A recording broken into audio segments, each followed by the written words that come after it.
Shri children academy Rawla मंडी के online platform पे आपका स्वागत है। बात कर रहे हैं कक्षा 12 और विषय भूगोल हमारा चल रहा है और अध्याय चल रहा है दूसरा। और इस दूसरे अध्याय का नाम क्या है? विश्व की जनजातियां, जो आपके लिए बेहद इंपॉर्टेंट पार्ट है ये। और यहाँ से क्वेश्चन आपको पेपर में बढ़िया तरीके का मिलता है। एक जनजाति का पूछ लिया जाएगा निवास स्थान, आर्थिक क्रियाकलाप या किस क्षेत्र में रहती है या वो किस प्रकार का शिकार करती है, इस तरह का क्वेश्चन पूछा जाता है। तो हम लगातार इस पाठ पर बने हुए हैं विश्व की जनजातियां और पार्ट नंबर 4 की बात करेंगे। हमने 3 पार्टों में किसको पढ़ा? हमने पढ़ा एस्किमो जनजाति को पढ़ा। आज हम दूसरी अफ्रीका के अंदर रहने वाली बुशमैन जनजाति के बारे में बात करेंगे। कौन सी? बुशमैन जनजाति, जो कालाहारी मरुस्थल में रहती है। तो सबसे पहले बढ़िया तरीके से आप पढ़ लीजिए कि आपको किस तरह अध्ययन करना है, किस तरह आप पढ़ रहे हो। और आज आपका जो कल जैसे 12वीं का रिजल्ट आया था कला वर्ग का, आपने देखा होगा, तो लगभग 81-82 के आसपास आपका रिजल्ट रहा है। तो आपका टारगेट होना चाहिए 90 प्लस का, यानी 95-96 का टारगेट रहना चाहिए। तब जाके आप 90 प्लस करोगे। तो बढ़िया तरीके से आपको पढ़ना है। बस आज से ही शुरू होना है, जब से प्लेटफॉर्म आपके लिए शुरू किया। देखो कितनी बड़ी बात, आप घर पे बैठे और आपको प्लेटफॉर्म ऑनलाइन सुविधा आपको उपलब्ध करवाई जाती है। बहुत बड़ी बात है, आपके विद्यालय की सराहनीय बात है ये। तो बढ़िया तरीके से इसको पढ़ना। बात बुशमैन जनजाति, ठीक है। एस्किमो जनजाति हमने पढ़ ली। बुशमैन जनजाति देखो अफ्रीका के कालाहारी मरुस्थल में रहती है। अफ्रीका महाद्वीप, हमारे विश्व में 7 महाद्वीप है ना, उसमें एक महाद्वीप है अफ्रीका। ये नक्शा मैंने बना दिया इस तरह का, ये अफ्रीका महाद्वीप है। ये हो गया आपका दक्षिणी अफ्रीका। जो क्रिकेट टीम है ना दक्षिणी अफ्रीका, वो यहाँ है। देखो देश एक नामीबिया, लेस्टिको, स्वाजीलैंड, जिम्बाब्वे की भी क्रिकेट टीम है ना, जाम्बिया, अंगोलिया, ये क्षेत्र है बोत्सवाना का। इन क्षेत्रों में ये मरुस्थल है कौन सा? कालाहारी मरुस्थल। और इस कालाहारी मरुस्थल में बुशमैन जनजाति निवास करती है।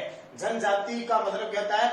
वह आदिम समूह है जिनकी खुद की संस्कृति होती है, खुद का समूह होता है, खुद की जातियां होती है और अपने समाज में रहना पसंद करती है, उन्हें जनजातियां कहते हैं।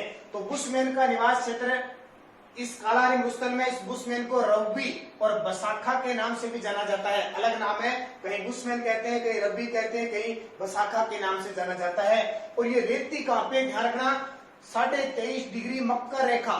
मैंने पहले वीडियो में आपको इसकी कहानी बताई थी। नक्शा रखना आप तो विषयों का साथ में। आपको मैंने कहानी बताई थी कि मकर रेखा, ठीक है, 23.5 डिग्री उत्तर में तो कर्क रेखा होती है, जैसे हमारे कर्क रेखा है, और दक्षिण में मकर रेखा है। तो ये 23.5 डिग्री मकर रेखा और ये 30 डिग्री दक्षिणी अक्षांश रेखा, इनके बीच ये जनजाति रहती है। ये 23.5 होगी तो लगभग 18 डिग्री की जो रेखा है, 18 डिग्री यहां से लेकर और लगभग 24 डिग्री के आसपास जो दक्षिणी रेखा है, इसके बीच कौन सी जनजाति पाई जाती है?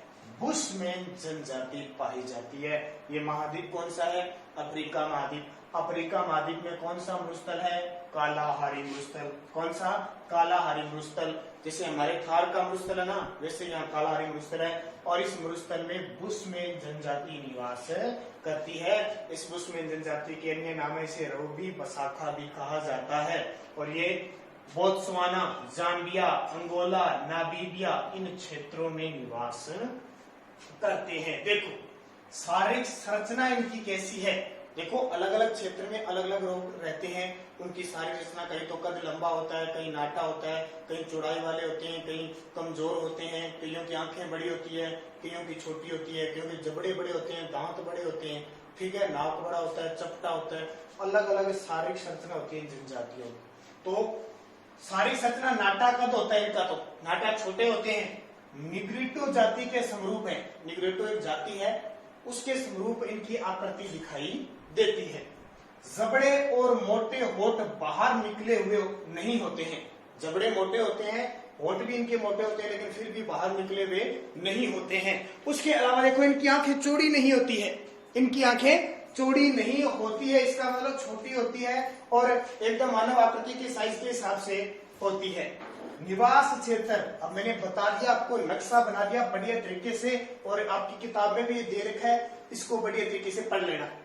निवास क्षेत्र देखो 18 डिग्री से 24 डिग्री दक्षिणी अक्षांश के मध्य बेचुआनालैंड में स्थित है।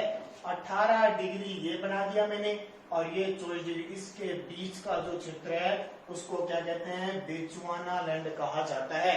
इस बेचुआनालैंड में 23.5 डिग्री से और 30 डिग्री के बीच जो क्षेत्र है बेचुआनालैंड, उस क्षेत्र को कहा जाता है। फिर देखो, ये दक्षिणी अफ्रीका, ये रहा दक्षिणी अफ्रीका। नाम आपने शॉन पोलक, ग्रीम स्मिथ, बड़े बड़े क्रिकेटरों के नाम सुने हैं ना, एबी डिविलियर्स, इस दक्षिणी अफ्रीका के हैं। वो ये रहा, अफ्रीका महाद्वीप के सबसे नीचे जो देश है वहां पाई जाती है ये, इस क्षेत्र में। बोत्सवाना, ये मैंने बना दिया, बोत्सवाना का क्षेत्र है, यहाँ पाई जाती है। नामीबिया, नामीबिया ये रहा, यहाँ पाई जाती है। अंगोला, अंगोला देश बना दिया, देश में निवास करती है कौन सी जनजाति, बुशमैन जनजाति।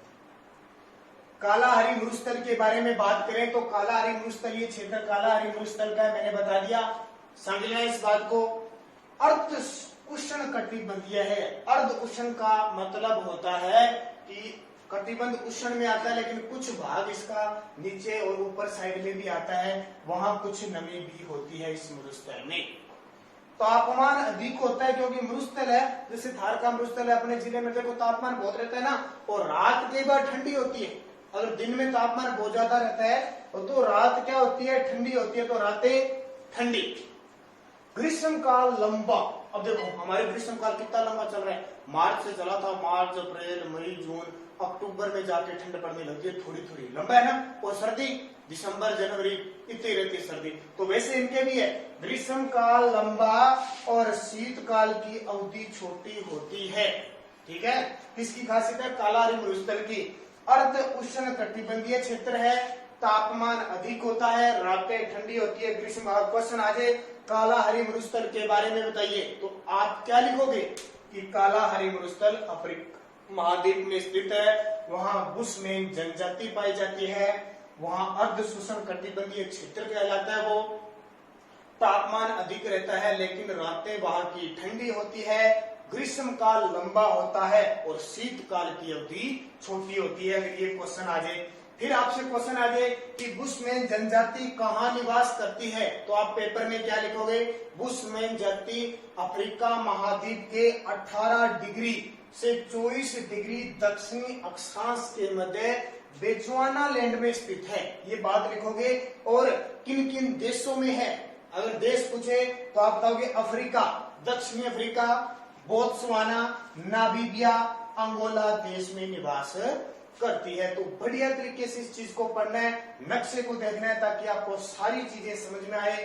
बुशमैन जनजाति, आगे बात करते हैं बुशमैन जनजाति की आर्थिक क्रियाकलाप क्या है, क्या क्या काम करती है बुशमैन जनजाति। तो ध्यान रखना, बुशमैन जनजाति है वो सबसे आर्थिक क्रियाकलाप में शिकार करती है। जैसे एस्किमो जनजाति कच्चे मांस खाने वाली है ना, वैसे भी ये जनजाति भी क्या करती है, शिकार करती है। कैसे भोजन प्राप्त करती है, तो देखो बुशमैन जनजाति की आर्थिक क्रियाकलाप, बुशमैन जनजाति की आर्थिक क्रियाकलाप यानी क्या करते हैं ये आर्थिक क्षेत्र में, आर्थिक क्रियाकलाप, ठीक है, क्रियाकलाप। तो आर्थिक क्रियाकलाप में सबसे पहले आता है शिकार, जिसको हम कहते हैं आखेट करते हैं। क्या है, आखेट यानी शिकार।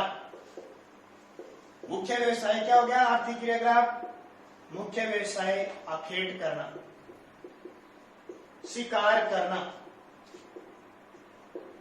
और आखेट के लिए किसका प्रयोग करते हैं, ये तीर कमान का प्रयोग करते हैं, तीर कमान का प्रयोग करते हैं। बड़ी बात देखिए, बुशमैन जाति कोई भी जानवर होता है उसकी आवाज, जानवरों की आवाजों की नकल कर लेते हैं, आवाजों की नकल करते हैं।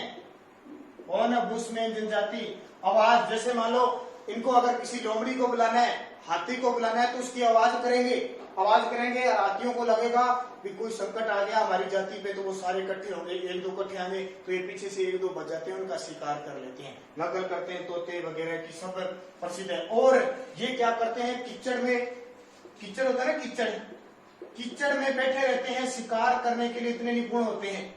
और इनका सिस्टम देखो, ये खड्डा बना दिया, खड्डा बनाकर उसके ऊपर पत्ते डाल देते हैं सेट करके।